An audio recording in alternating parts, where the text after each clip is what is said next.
Hello, everyone. Welcome to today. I'm Hayley Kennedy. I'm head of VIP and hospitality at Kilimanjaro Live, which is a promoter. I'm 21 years in the record industry and also a PhD from Anglia Ruskin. Today's the first day I've been back since I graduated. Just going to introduce you to the panel, or you're going to introduce yourselves? Shallow Child, producer, DJ, other various things. My name's Rob Coles. I'm from a band called Little Comets, which I've been doing pretty much all my adult life. Hey, I'm Jordan Hetherington. I'm partnerships manager at distributor Ditto Music. Cool. Hi, my name is Moleface. I'm an alien and I'm a rock star. Love it. So we are on a panel called Behind the Music, Artistry, Industry and Evolution. So the first questions to you all. Would you say it has become easier or more difficult to find fame in the modern era as an artist compared to music's past? And can we ever see a modern version of Beatlemania? And I'll come to you, DJ Shadow. Simon's fine. Simon. It's fine. Look, we live in a different time now. I was lucky I made my success in 2003, 4. So I've been doing this a long time. And all the way up until then, I was putting a hell of a lot of work into my craft, as I'm sure we all have been. So by the time it came around to it being my turn with a bit of success, a little bit of limelight on me because of a big record that came out, I was ready because I'd got a lot behind me already. And I think the difference is with now is people are finding big success very quickly, but they don't have the depth. And I think we're seeing a lot of people come and go very quickly, which is kind of sad because people are still very talented, but they haven't had years and years to kind of hone their craft and get what they need, behind them. It's like that famous picture of the iceberg and we see just the tip and there's this huge thing under the water. It's basically that. And I think it can be frustrating. I mean, I've been doing this since I was 10 or 11 years old, very, very early, before music technology was really kind of a bit more freely available and accessible to people. I had a very sort of lucky start, whereas now we're all used to being able to make music, whatever style of music it is, very quickly and easily. So, the curve for someone like me was sort of very difficult. But by the time I got to my late 20s, I wouldn't say I was ready, but I mean, I just had enough ready to go under my belt. But I think to just quickly try and answer the actual question as well. Thank you. I'll come off you. Sorry, guys. I think we're already seeing the version of Beatlemania that we've seen in recent years. It's just relative to now. We're in a different space and time, and we have to appreciate that things move on. The way people absorb music and artists is very different. But equally, and these guys will take over for me now, it's hard to maintain if you do have a profile already as well. So it's not just about starting, it's about existing and continuing with that. It's kind of difficult as well. Rob? Yeah, I think the kind of almost linear nature of media with Beatlemania, it was, almost like programs used to be serialized, whereas now everything is available all at once. So the kind of notion of what fame is has changed. In terms of an artist's kind of route to market, I think that there's a far more level playing field now, kind of access to technology, and what people can produce on their own. But that can kind of go one or two ways. It could, I don't know, I think if you can, as an artist, almost develop yourself to the point, like if you're a record label, you almost want to see provenance before you sign something. But as an artist, if you can have a business that's functioning, then what do you need the record label for? So I think that kind of can create a nice counterpoint to the notion of fame, because I'm not in the music industry, or didn't start in the music industry for fame. I did it because I used to love writing songs in the house with my brother. So I think it almost depends what your motivation is as well as an artist. And can we ever have a modern version of Beatlemania, in your opinion? Yeah, I think if you look at artists that it just has a different name now. Like look at the way BTS have got kind of like fanatical religious support, and definitely people still feel a kind of connection to that. It's just the notion of what that changed. I think the level of access that people require for an artist is different as well. Whereas with the Beatles, it was almost like, well, have they been spotted there? Because you had, pretty much how many television channels then and newspapers, whereas now it's everything all the time. Yeah. Jordan? Yeah, I'd kind of just echo what Rob just said there in terms of like the Beatles, when they exploded, that was kind of like the only channel like ever. I don't necessarily think we'll see something on that level of global across all kind of demographics again. Like I feel like you've got the examples at the moment of like Chapel Row and like being massive. You've got people all over the world wearing like pink cowboy hats. Is unbelievably massive. Charlie XCX, Brat from a couple of years ago, huge, massive global takeovers.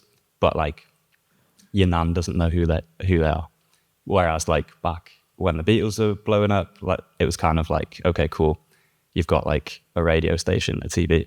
It's like now I think the barrier to entry to be famous is much lower, but like, yeah, I don't think it's comparable, to be honest, nowadays. I think there's just too much media and stuff available in order for a Beatlemania to happen again, in my opinion. And Moleface? I mean, to be honest, I think all the points have been covered. So next question, please. Has DIY music production become easier as technology has improved? Do you think we are about to see more artists make it like Pink Pantheress? That's to you, Moleface. I mean, yeah, it's definitely easier than ever, cheaper than ever, more accessible than ever. Equally, I think kind of, I don't know how you guys feel about this, but I feel like maybe we've kind of slightly transcended that kind of golden age of when social media was so new. People were first kind of starting to post online. Artists was first starting to post online. And the kind of whole idea of like you could have one video that blows up and makes you famous was a whole thing. I think that's like, I mean, even we're talking about AI earlier, there's a lot on the internet now. And I think also people are kind of like, because there's so many musicians online doing stuff, I think the audience is also like kind of getting clued up very quickly as to what is marketing and when they're being sold to. So I guess, yeah, I mean, if I were a betting man, which I'm not, but if I were a betting man, I'd probably be betting on artists that can establish an identity over artists that are good at chasing trends. So yeah, Pink Pantheress, she's good at both. But I think that is kind of like, she's the exception sort of thing. I'm going to give that question to Simon because I think you've probably seen the biggest sort of transition over time. Yeah, I think what I said in my answer to the first question, technology has become so much more accessible, and not just to make music. I don't know if the question was more around that or around, I guess. Do you think we're about to see more artists make it like Pink Pantheress? And I guess that's around her production skills as well as her fame. I don't think it's really different. I think, whatever you're doing musically, it's got to come from experiences. It's got to come from your life, really. And I think it's that fuels it. The tools have always been there in one way or another. And relative to where we are now, anyone can make a tune on their iPhone, basically, can't they? So, it's about what it's about. It's about what you're saying. It's about how you connect, like we were just saying. There's been no real big technological shift, really, since, microchips made things faster and faster. The last big thing really was sampling, samplers from the 80s and 90s. It's just we've got more capability and more of it, and hard drives are bigger and things are quicker. That's it. I think the only big shift now is AI. And I know you've covered that today. I wasn't here for that, but there hasn't really been any other thing other than the way you connect with your music. Really, that's really significantly changed. But I don't think it will be any different. I just think there's a hell of a lot of noise around, and I think it's about if if you've genuinely got something to say with what you're doing with music or whatever creative thing it is, it's about being able to push through that somehow and be fairly unique, which is what it's always been about, right? And Rob, just to ask you, has DIY music production become easier as technology has improved? I think from a basic standpoint, yes. I think though, especially if you think about the AI debate, I kind of feel that it provides a real opportunity for artists who can prove provenance of no AI use. Like I teach a bit, and the one thing that unites students, one issue that's kind of like has a visceral reaction is like no to generative AI. And I think people, if you look across society, I think there will be a backlash at some point across the board. And I think that people will seek community and like provenance of creativity. So I think for an artist that is focused, and yet I think the other thing is like, it's not like there's more people making music now. I think people have always been creative and made things that represent themselves and their experiences. And I think there's still a massive opportunity for somebody who just gets the head down and works and ignores the noise and just creates something that they feel is beautiful and throw it out into the world. I know it sounds a little bit mystical, but from my experience, when we stopped chasing it, that's when we started to be successful. I hear a lot of artists talk about songs being delivered to them. So, yeah, maybe not chasing it so much. I don't know. I'm not a musician, but I've heard Coldplay say it and Noel Gallagher. Jordan, how do you think modern artists are balancing the tension between staying creatively authentic and meeting commercial expectations from labels, fans, and streaming platforms? Okay. So I think this is like there's a weird balance between, like, I've seen a few of my favorite artists recently on socials who have been like obviously signed to like majors, and then their content has kind of changed. So it's very much like, okay, you can kind of tell where they've been told that they need to be putting out content constantly. And yeah, I do think that this is a kind of like, it's a very fine balance between, being an artist and then obviously being a creator, being a marketer, social media manager, all this kind of like in one, which we are just like constantly hearing about that you need to be as an artist in 2026. It's a little bit, I don't know. I saw a good video the other day of Tash Sultana, who put out a TikTok or a video just about like how, imagine back in the day if Jimi Hendrix or like Kurt Cobain was getting forced by his label to like put out like a TikTok reel like every other day. And like it made me laugh, and I was like, it's so true. Like we've kind of just like gone full into like, okay, musician needs to be all of these things just in one. And we have seen like over the last couple of years just like push back on it. But me personally, I like it when the artist can just kind of be themselves and like authentic. But like we all know that authentic is an absolute buzzword in the industry. And again, there's a fine line between what is authentic and what's being trying to look nonchalant. But I do feel that like us as Brits especially are quite good at seeing through the bullshit. So I think artists need to be a bit more on it when it comes to that. But yeah, I don't know. I think certain artists are better at it than others. Pink Panther, as we've already mentioned, super chill, and like I reckon she's like that in person. So yeah, I don't know. I don't know how they're balancing it, but I quite like it when I see personally someone kind of pushing back against it a little bit, just to remind everyone that yes, they might be unbelievable musicians, but they are also just normal people. So that's the kind of content that I like seeing artists. Moleface, you're nodding. Yeah, I mean, I agree with everything you're saying. I think to add to that, we've literally got the tabloids on our phone constantly on us. Like, I mean, if you look back at, I don't know, like give it a few years back and maybe someone would put out a first album and they'd get a review, and then you see how that review kind of influences their art in the second album.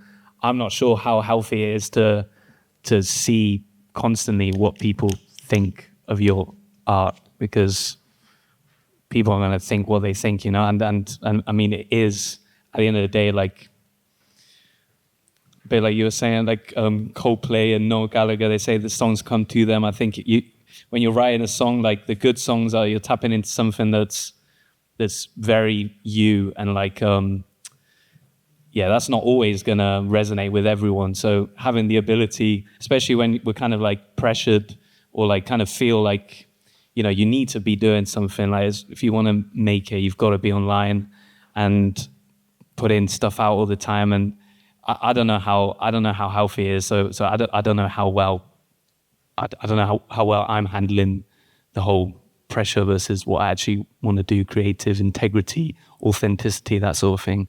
I don't know how well everyone else is, but my guess would be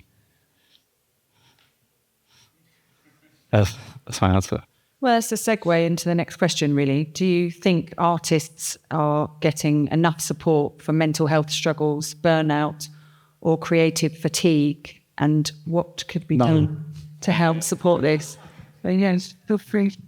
I don't know how it is for you guys. I mean, is your cycle make for records, go out on tour? Is that the more traditional thing? So how long would you spend, for instance, in the studio, which is a lot of work, writing and recording, versus out live? Go on, I'll go first. Yeah. I mean, until now, the last 3 years, I was making records, but I was releasing them all as singles. So a lot of the time I'd be making a song, putting it out there, doing like the music video, the marketing for that, doing a few shows, then back into studio for the next song. So it's very like bang. It's just constant, right? Yeah, and I've had to change that way of doing things. Yeah, there you go. So for me, in my world, and it's the same for, you know, a whole range of different types of music, obviously, but as a DJ, it's about putting out music constantly, at least 6 to 10 tracks a year, maybe 3 or 4 of those might be a remix. Constantly the pressure of being on the road and touring. You're touring alone. It's hard if you're in a band too, don't get me wrong. I've not done that, but at least you're with a crew of people and you've got people to bounce off of, you've got friends with you. A lot of the time you're on planes and hotels on your own, with the pressure of doing a lot of the stuff we've just been talking about for social media, creating music, remixing, making big decisions, career decisions as well. Trying to keep to some strategy or plan that you might have with you if you're managed or if you have an agent as well. It's a lot. It's very hard to switch off. You know, it's a privilege to be in this and be doing it for sure, but I wasn't ready for that. I was ready musically, but I wasn't ready for all that stuff that comes at you.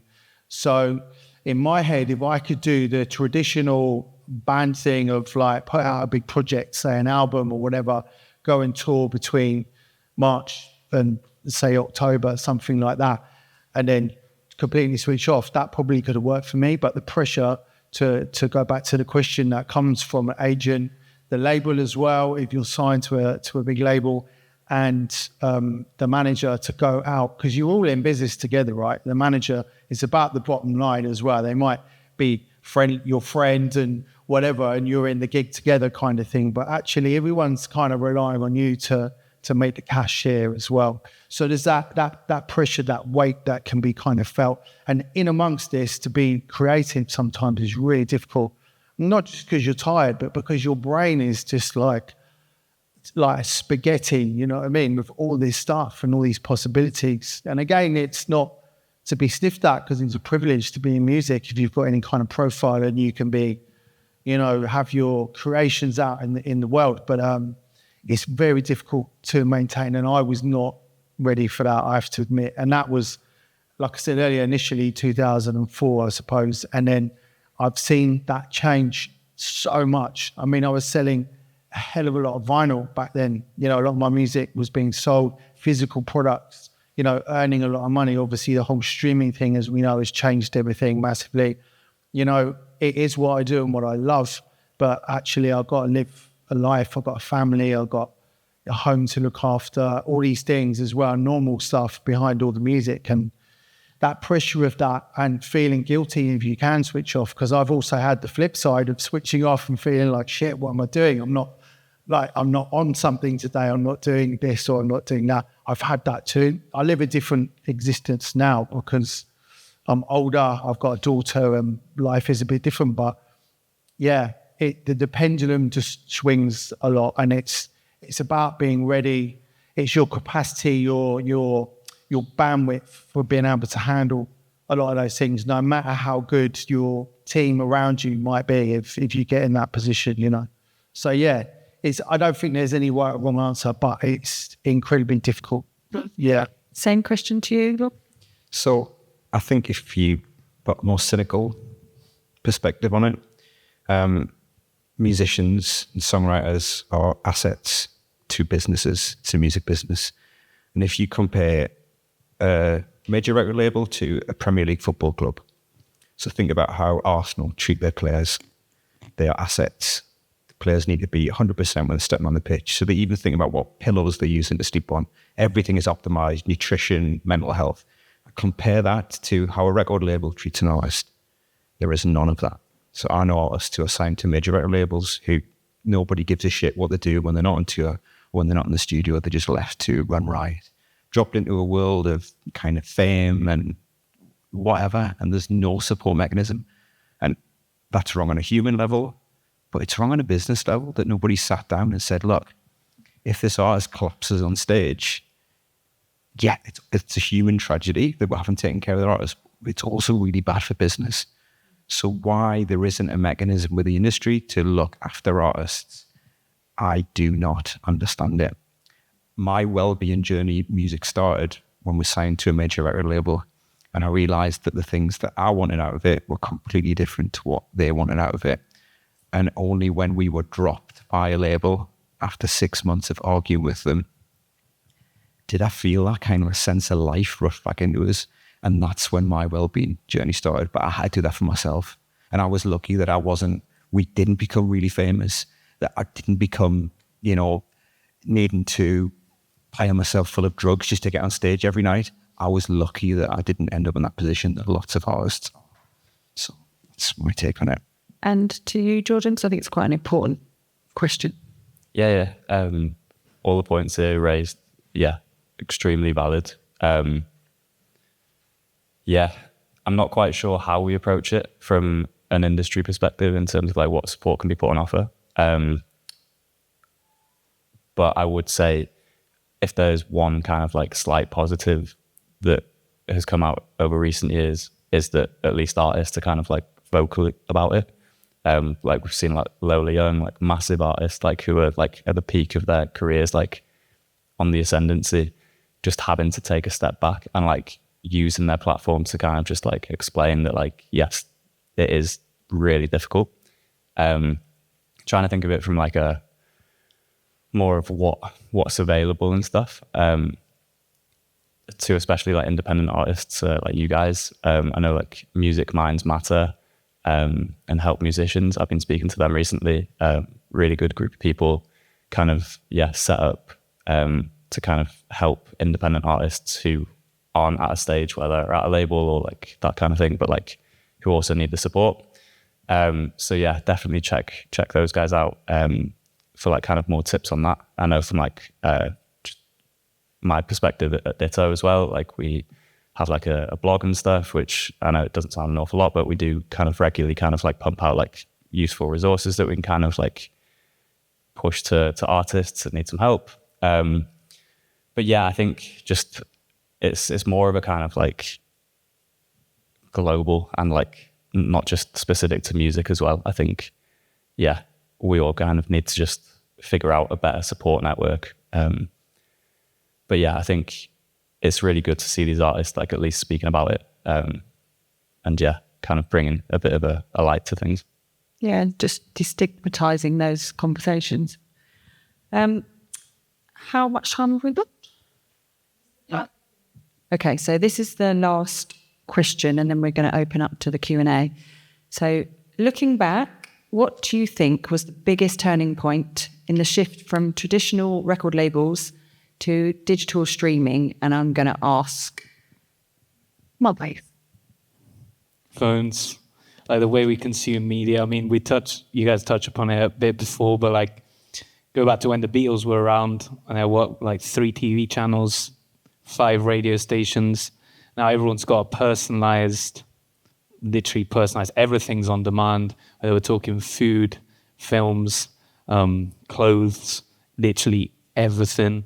So the way we consume music, why would you, I mean, it used to be more of a community thing, right? You watch TV together, you listen to the radio together because you have one TV, you have one radio in the house. Now we're at a point where why would I listen to what Johnny over there wants to listen to when I can just put my headphones on and listen to whatever I want to listen to, you know? And I think, yeah, mobile phones. I'm sure it started way before then, but I think that's the big one, surely. That's my opinion. George? Yeah. I'd also go a little bit further back and say, obviously, like the kind of launch of Spotify and the DSPs that kind of took over from the kind of traditional physical music. But yeah, I'd probably argue that the rise of social media has had an even bigger impact than than that change. Yeah, pros and cons. Hard to just sit here and be like, good, bad. But I think, there's just an awful lot of, and if we're focusing on the good, I mean, you can create your own music now from your bedroom, you can release it yourself, you can do everything yourself, and in theory, be successful as an independent artist, all the way to the top. But then also you have the added competition that everyone can do this. But yeah, I'd say the kind of the ease of access to media, not just like what you just mentioned there, like literally everything. We could do literally everything from our phones right here, which is mad, and I don't like to think about it too much. But I'd say even more so than the swap from physical to digital music distribution, I'd say the kind of the expansion of social media and mobile phones, definitely the biggest impact in my lifetime. Mark? I think the development of the internet in terms of being able to globally connect communities and then ultimately monetize those communities through kind of algorithms. But I think Napster played a huge part. I think that's the first time that people really questioned the value of recorded music. And almost the value of it was kind of shredded within that period, and subsequent things like iTunes, but then into Spotify was the industry's kind of 6 or 7 years lag reaction to that. Flipping back to AI, I think it's really interesting that labels are doing deals early with generative AI. They're not waiting like they did with Spotify to the point where they've had to accept a shit deal. So it's interesting to see the industry being proactive and reactive to that. But yeah, one of those two for me. And Simon? Yeah, I mean, I just echo everything that's been said. And it is what it is. It's about finding your place. There's always going to be something that's kind of relative to the eras that we can look back on. That was a pain and shit. I mean, I remember I listened to a lot of podcasts with old session musicians and stuff like that. I find it really interesting. And one that I listened to recently was talking about when synthesizers came along, basically, and all session musicians all of a sudden cut out of the picture totally. So although those machines spawned all sorts of music genres that we all know and love, that was the positive side, you know, and it was a huge bad kind of impact on that scene of session musicians, which was so valuable. And those people, like a lot of you in the room here, I'm sure have been trained and can play and do exciting things, all of a sudden are out the picture. So we can look at other points in history where we've had these shifts as well. It's just these are very relative to us and really have had the biggest impact with regard to the value of music and artists. Yeah. I'm just going to ask a random question that you won't be prepared for, but if you could push a button and be signed by either an independent label or a major, which one would you pick and why? To you. Well, I recently turned down a couple of years ago a major. I've done a few major deals before, not with anything huge, but with singles. And they've never really gone the way I've really wanted, but I've needed either, to be really honest with you, needed a hit of cash, an ego boost, or the excitement of that situation with everyone else buzzing around about it. But I've got an album coming on a big indie, basically, a famous label called London Records that's now through Because, which is a huge independent company in France. And it's a bit of a dream at the moment. It feels like I'm doing this project 20 years ago. And for me, someone like me, of my kind of age as well, it's just like a bit of a dream. We're doing a lot of very traditional things, and it feels great. So just from personal experience. But again, just briefly before I pass it on, is my wife was watching this. Has anyone seen this Simon Cowell documentary on Netflix where he makes a boy band? Yeah. What I actually respected about that was they were so clear and transparent with all the lads that signed up for this boy band about what they were getting into and what it was. And it felt so weak and feeble and horrible. But actually, I thought, fair play. I know they're young, these guys, but they kind of know what this is about and where this is going. And I think that level of transparency and realism about, whatever any of us might end up doing in music is really important, to have that realization about what this is. And you know what? If you could get on the right side of that stuff, good for you. Go out there and just milk it, because that's what these companies will do. Yeah. So, yeah. Yeah. Other side of that, so our first drummer was in a successful boy band, a few top 10 hits, and they were kind of the same management as McFly, so the same process, but it would very much for our drummer be, you can either continue working in a shop, or you can come and do this and be told when to shave, when to eat, when to sleep. And then when he left, he found out that the flat that they'd been paying rent on next door to Girls Aloud in London had been owned by the management company, a reputable management company. So I think there's two sides to it. I think it depends on what you're looking for out of it. Like, what do you want?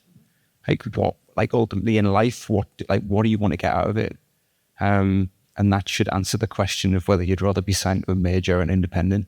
But my advice to somebody signed to a label would be, the contract will define the financials, but the people will define the relationship. So you should sign to the group of people that you feel complete your circle, provide the things that you can't provide, and to be able to work with. We made a big mistake by signing to the people who offered the most money, because we were young, naive, and we didn't know what we wanted out of it. So if I could go back and advise me at that point, it would be follow the people who are most passionate about your music, as opposed to people who are signing you because they think you should. I will say just very quickly, super early on when I did a first deal with a major, everyone that was around the excitement of signing me and everything else, I got all that from them. I thought they were all my mates. These are my new mates and they love what I'm doing and this, that, and the other.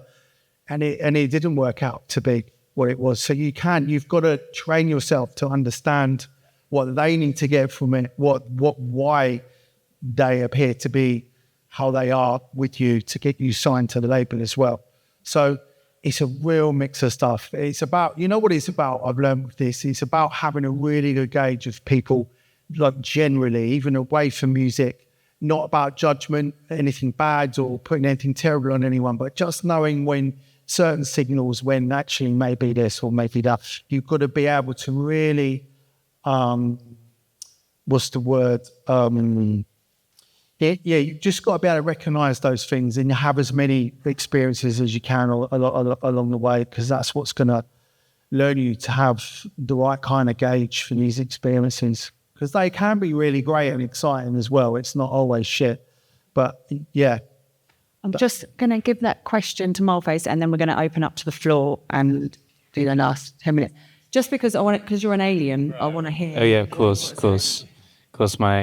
Well, I mean, everything you guys said, plus I'd say for me an important one is alignment. I mean, really, I don't know, like for me as an artist, it's important that the people I'm working with also see what I see from, want to, in the least cringe way possible and self-indulgent way, but see the vision, like kind of share, it's a shared thing artistically as well. Yeah, maybe just have some good lawyers That's it. I don't know what else to be honest. Those, like, Yeah, bloody hell. Tell me Do about you it. want to add anything? As someone that isn't really an artist in comparison to these guys, again, it's just kind of like, having the experience of kind of like working within the industry and also being a little bit older as well. Yeah, if I could just find like whoever, indie or major, if I can find like a good group of heads that were sound. I think that's kind of like important, even if you're like doing it all on your own anyway. Especially in like the early days, like if you can get a manager. I've had a few artists ask me like, do I need a manager? Or like, how do I get a manager? I've always kind of like, first step of like kind of advice is like, do you have any mates that are like wanting to get into management that are at like the same stage of career as you? Because then you can obviously grow together and like kind of mutual benefits there. But yeah, essentially, and these guys have all attested to it already, you're going to be wanting to work with people who you want to work with. It's not going to be a chore. You want to be able to speak openly with them. You get to choose these people as well. There's not many other professions where you get to choose who you get to work with. So make the most of that. Thank you for very interesting answers. Has anyone got a question from the floor? Two at the front. I'll think you. I've seen increasing comments on social media of people saying, to new artists, please don't be one of them artists that repost their song every day and kind of fall into that grind culture. Do you think the public could potentially be starting to push back against many social media videos and kind of yearn for some more big but more focused videos, if you get what I'm saying? Yes. I think, as what I was saying before, I think the audience know when they're being sold to, and no one likes being sold to, basically, especially with art. I don't know. I think, I mean, my For You page for a long time was post 5 times a day, do this, do that. It's all like very content focused, but I think you're probably, in my opinion, I've seen better results from posting one thing a week that's something I actually care about and something that I've put time into, like a music video or anything like that, as opposed to just kind of mindlessly churning at it every day. Yeah, I think people can sense true heart, definitely. Anyone else want to answer that question? I think just briefly, it's the algorithm. Once we don't have to rely on that for everything, then we can just go back to being kind of who we really are. But, you know, there is the pressure to do that all the time. It's not really even because we really want to be doing that even. I find it so cringy. Sometimes it can be fun, but I'd rather post once a week. But this guy, do you know what I mean? But that's much more me. Any other questions? Question for Moleface. Have you ever had a run-in with the fans of a big artist on social media? And how did you navigate that, if so? This guy. I feel like he knows something we don't. I did a Lana Del Rey cover once, and also a Rey cover, Escapism. Someone commented, you copied this. It was kind of a slightly different version of Escapism by Rey. And someone commented saying, you stole this from Rey. And I kind of ran with it. I was like, no, she stole it from me. So I kind of got like cancelled by her fan base. A similar thing happened with Lana Del Rey. Doesn't actually translate to many fans, surprisingly. Good question. We've got a question at the back. Oh, yes. I just wanted to ask, what are some good non-cringy ideas for content, especially in maybe seasons where you've got less turnover, you haven't got a tour that you can announce or something? That is always a good one. What are you actually doing? Like, you know, because you're a creative, you're a musician, you're whatever you are. There'll be things that you're doing. I mean, I find it kind of hard, I don't know about you guys, when you're making something to also get your phone out and film stuff. But even if it's take pictures of the process and then later on you can turn that into content and, I don't know, people are interested in process and that sort of thing. But I don't know, that's also a question I'm trying to answer, if I'm honest with you. IKEA furniture hacks? Anything like that? I'd say as well, just with the kind of like the influencer kind of landscape that we've got at the moment,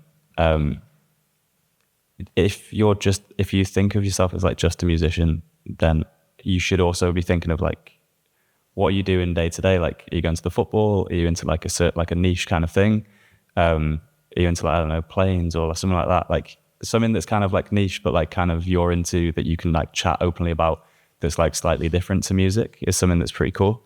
A lot of musicians as well are just like, luckily quite funny. So like there's a few people up in Liverpool where I'm based, who are kind of like TikTok stars, but then also I found out about people who I thought were like creators who are actually musicians, and vice versa. Like, so it's kind of like not just kind of pigeonholing yourself as like, oh, I'm this, like kind of just being like what we said before, just like authentic, but like also what you into, because then you're going to be able to connect with your fans on a deeper level. If you've got like, I don't know, they support Liverpool as well, like it's like, oh cool, like I don't know, you have a bit more of kind of like a relationship with them in your head. But yeah, I'd suggest anything like that, and just kind of like the more that you're yourself, the kind of more you're going to stand out, and like you're going to grow your followings regardless of if people like your music or not. So I think that's kind of a benefit as well. Just one very quick thing. I think consistency, whatever it is you do, music or something else, keep it consistent. People love that. That's what I've learned from our social media guys, because I had all these mad ideas. He's like, nope, like be consistent with what you're doing. And even if it's something away from music, do that consistently as well alongside it. Don't change it up to all these other things. And that really helps. And you will pick up on other followers that might go, oh, he does music as well, rather than the other way around. So, yeah. I think that's it. Any more? Well, thank you very much. Thank you. Cheers.